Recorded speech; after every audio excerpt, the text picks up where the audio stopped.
सर्वप्रथम सर्वांना जय शिवराय।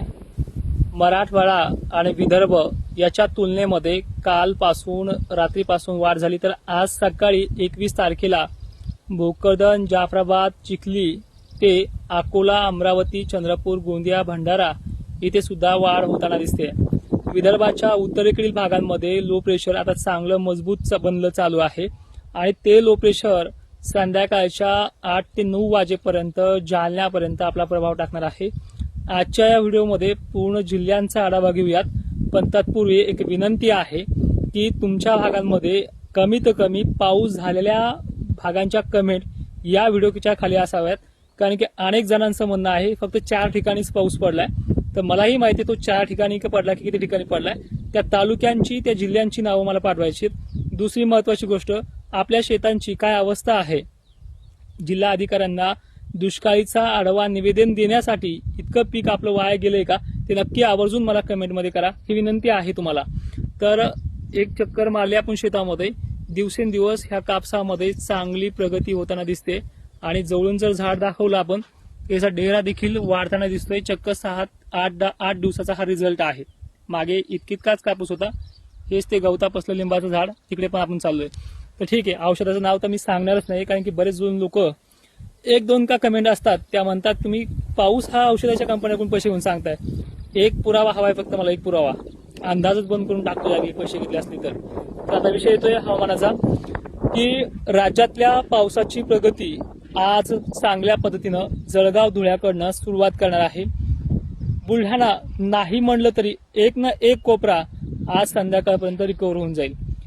त्यानंतर जाफराबाद, कन्नड, सिल्लोड पर्यंत आज काही ना पर्यंत शेतकऱ्यांना दिलासा मिळेल आणि बऱ्याच जणांना दिलासा मिळालाय, ते आता कमेंटमध्ये करतील। दुसरी महत्वाची गोष्ट अशी आहे की विदर्भाचा आज बराचसा भाग म्हणण्यापेक्षा जवळपास 80% तरी भाग हा पाऊस समाधानकारक बरसल्याशिवाय राहणार नाहीये। पेंडवणी पावसाला नावं ठेवू नका, तोच तुमच्या पिकांचा जीवदानकारक आहे।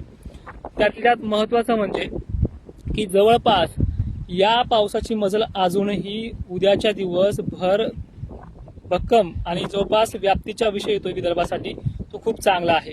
वसमतसह हिंगोली, कळमनुरी, सेनगाव विदर्भाच्या एकंदरीत सर्व तालुक्यामध्ये, अकोला, अमरावती जो तरसलाय तिथे आज चांगला बरसेल अशी व्याप्ती आहे।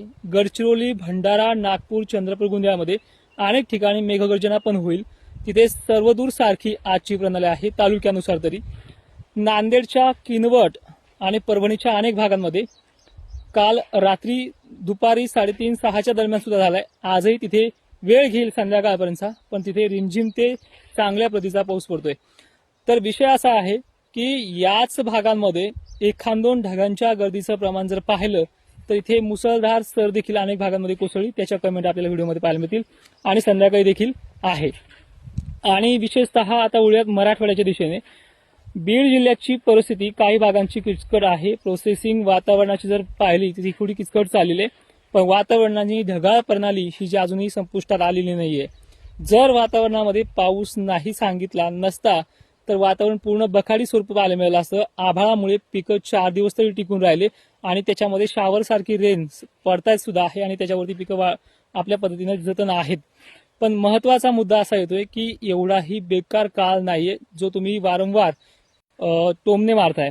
तर ठीक आहे, सहन करेल, पण ह्या 1-2 दिवसामध्ये आपली इच्छा देखील पूर्ण होईल आणि 22-23च्या नंतर जो काही सर्वदूर भागामध्ये एका रात्री 2 दिवसामध्ये पाऊस पडणार आहे हे मला पण पाहायचंय। आता सरसर मी 2 ते 3 दिवस व्हिडिओ देणार नाहीये कदाचित, कारण की आपण बाहेर चाललोय। आणि एक महत्वाचं असं आहे की पश्चिम महाराष्ट्र, ज्या कोकणाला, ज्या मुंबईला अजूनही संततधार ते मुसळधार पाऊस काही ठिकाणी पडतोय, पण त्या अलीकडचा भाग म्हणजे नाशिक क्षेत्र, येवला, देवळा, निफाडचा परिसर, इथे संध्याकाळपर्यंत काही भागांना फक्त जीवदान मिळेल। अहिल्यानगरला देखील अनेक ठिकाणी ठिकठिकाणी पावसाची सुरुवात होऊन जाईल, वेळ रात्रीची असेल। सोलापूर, सांगली आणि लातूर अवर्षणग्रस्त भाग आहे, पर्जन्य छायेच्या रडावरती हा भाग आलेला आहे। इथे सुधारणा उमरग्यापासून, उदगीरपासून ते खालचा सावंतवाडी, अहमदपूर पट्टा आणि लोहा, नांदेड, कंधार हे जे काही भाग आहेत इथे देखील होणार आहे। परभणीचे एकंदरीत सर्व तालुके, बीडचे सर्व तालुके, दमदार ते शावर रेन सारखी परिस्थिती आहे, ती देखील वाढताना दिसते। दुसरी महत्वाची गोष्ट अशी आहे की विदर्भाला आणि मराठवाड्याला एक समांतर रेनफॉल नाहीये, पण विदर्भाला एक समांतर रेनफॉल सगळ्या तालुक्याला राहणार आहे. आता ह्या सगळ्या बाबींमधून आजची 21 आणि उद्याच्या 22 पर्यंतचा आपला अंदाज होता. ह्या 2 दिवसात जेवढा पाऊस होईल तेवढ्या पावसाची जी काही व्याप्ती आहे ती पूर्ण होऊन जाईल अशी शक्यता आहे. आणि तिथून पुढे 23 जुलैच्या पुढे वाऱ्याचा जोर प्रचंड वाढणार आहे. शावर रेन, बारीक हलक्या झडीचं स्वरूप आणि अशा सगळ्या गोष्टी असणार आहेत, ते तुम्हाला इतर लोक सांगतील.